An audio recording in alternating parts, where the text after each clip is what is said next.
नमस्कार, India news देख रहे हैं आप। आपके साथ मैं अभिषेक पांडे। बुलेटिन की शुरुआत करेंगे और सीधे रुक करेंगे इस वक्त की बड़ी खबर का। आपको बता दें कि बड़ी खबर सामने आई है। उत्तराखंड सरकार ने मास्क न लगाने वालों पर यहां पर नकेल कसी है। मास्क न लगाने वालों को अब 500 रुपए जुर्माना देना होगा। आपको बता दें 200 रुपए की जगह अब 500 रुपए जुर्माने के तौर पर देने होंगे। कोरोना के बढ़ते मामले को देखते हुए सरकार की ओर से फैसला लिया गया। जी हाँ, जिस तरीके से लगातार कोरोना के मामले बढ़ रहे हैं, जिस तरीके से लगातार इस वक्त देश में कोरोना की भयावह स्थिति हो रही है, उसको देखते हुए सरकार की ओर से फैसला लिया गया कि अब अगर आप मास्क नहीं लगाते हैं तो आपको 500 रुपए जुर्माने के तौर पर भरने होंगे। इससे पहले आपको बता दें कि 200 रुपए जुर्माने के तौर पर देने होते थे, लेकिन अब जिस तरीके से मामले लगातार बढ़ रहे हैं, जिस तरीके से लगातार आंकड़े बढ़ रहे हैं, उसको देखते हुए सरकार की ओर से यह फैसला लिया गया कि अगर आप बिना मास्क के शहर में घूमते हुए पाए जाते हैं, बाजारों में घूमते हुए पाए जाते हैं, तो आप पर 500 रुपए का जुर्माना लगाया जा सकता है। तो अब यहां पर जो लोग मास्क नहीं लगाते थे, जो लोग मास्क न लगाकर मनमानी करते थे, उनके ऊपर सरकार की ओर से नकेल कसी गई। आपको बता दें अब जुर्माने के तौर पर 500 रुपए लिए जाएंगे। आपको बता दें उत्तराखंड सरकार ने मास्क न लगाने वालों पर यह नकेल कसी है। 200 रुपए की जगह अब 500 रुपए जो है वो मास्क न लगाने के चालान के तौर पर देने होंगे। तो लगातार आपको बता दें कि प्रशासनिक अमला सख्त हो रहा है। लगातार सरकार की ओर से सख्त कदम जो है वो उठाए जा रहे हैं, क्योंकि जिस तरीके से लगातार कोरोना बेकाबू हो रहा है, उसको देखते हुए ये सख्त कदम सरकार की ओर से उठाए जा रहे हैं।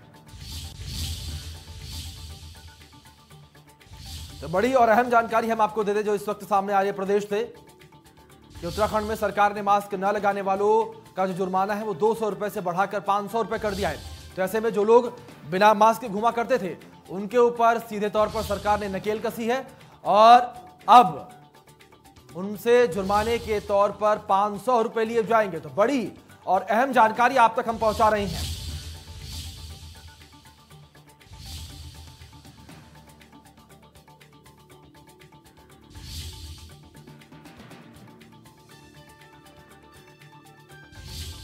वहीं इसी बीच हम आपको बता दें कि हमारे ब्यूरो चीफ किशोर रावत हमारे साथ जुड़ गए हैं इस खबर पर अधिक जानकारी साथ लाइव। एक बार उनका रुख कर लेते हैं। किशोर, सीधे आपके पास जानना चाहेंगे जिस तरीके से यहां पर सरकार ने फैसला लिया, क्या लगता है आपको इस फैसले का असर आम जनता पर देखने को मिलेगा? क्योंकि आम जनता तो इतनी लापरवाह हो गई है कि वो तमाम चीजों को भूल चुकी है। बिल्कुल ये फैसला सरकार का सही है और चूंकि अगर सख्ती नहीं होगी तो लोग बेप्रवाह होंगे और कोरोना जो फैल रहा है उसकी गति और तेज बढ़ जाएगी। और जिस तरीके से लगातार उत्तराखंड में मामले आ रहे हैं, हर दिन मामले बढ़ते ही जा रहे हैं। अगर उत्तराखंड के पिछले 5 दिनों के आंकड़े की बात करें तो 1500 पहले आए, फिर उसके बाद 1600, 1900 के बाद 2000 के बाद फिर अब जो कल का आंकड़ा था वो था 2757 का और 37 लोगों की मौत हो गई थी।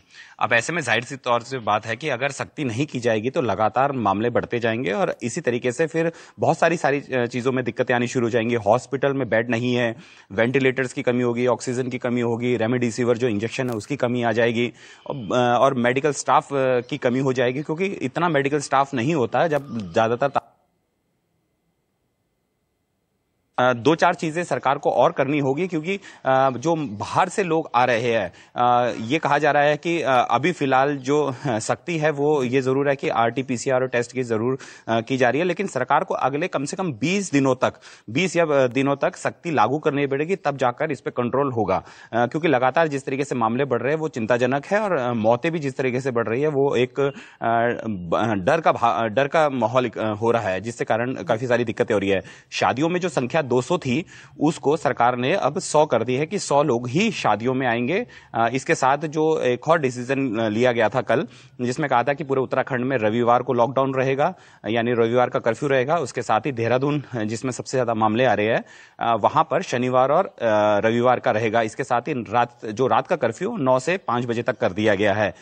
थोड़ी बहुत सरकार को इसमें चीजें जरूर होगी, क्योंकि जो राजनीतिक कार्यक्रम है, अगर सरकार जनता पे अगर कर्फ्यू लगाती है, जनता पे चालान काटती है, तो ऐसे में राज्य सरकार को राजनीतिक कार्यक्रम है उन पे भी लगाना पड़ेगा। क्योंकि अगर ये राजनीतिक कार्यक्रम अगर खुद करते हैं, खुद जगह जगहों पर जाके उद्घाटन करते हैं और तमाम सारी भीड़ इकट्ठी होती है, तो उससे भी कोरोना फैल सकता है। तो ऐसे में लोगों की शिकायत भी है, कई लोगों से हमारी बात हुई, उन्होंने ये कहा है कि सरकार राजनीतिक कार्यक्रम खुद बंद नहीं करती और आम लोगों पे जिस तरीके से भीड़ भाड़ पे नियंत्रण कर रही है। तो जाहिर सी बात है कि सरकार को तमाम जो इस तरीके के कार्यक्रम है जहां पर बहुत सारे कार्यकर्ता कार्यकर्ता पहुंच जाते हैं, नेता पहुंच जाते हैं, या फिर बीजेपी, कांग्रेस, आप पार्टी जो अभी यहाँ पे उभर रही है, या फिर यूकेडी पार्टी, इन सब को डिसीजन लेना होगा कि राजनीतिक कार्यक्रम फिलहाल रोके जाएं ताकि स्प्रेडिंग है उसको रोका जा सके। जी किशोर रावत जी, बिल्कुल ठीक कहा आपने कि राजनीतिक कार्यक्रमों पर भी नकेल कसने की हमें बहुत बड़ी आवश्यकता है। बहुत बहुत शुक्रिया आपका हमारे साथ जुड़ने के लिए और इन तमाम जानकारियों को हम तक, हमारे दर्शकों तक पहुंचाने के लिए।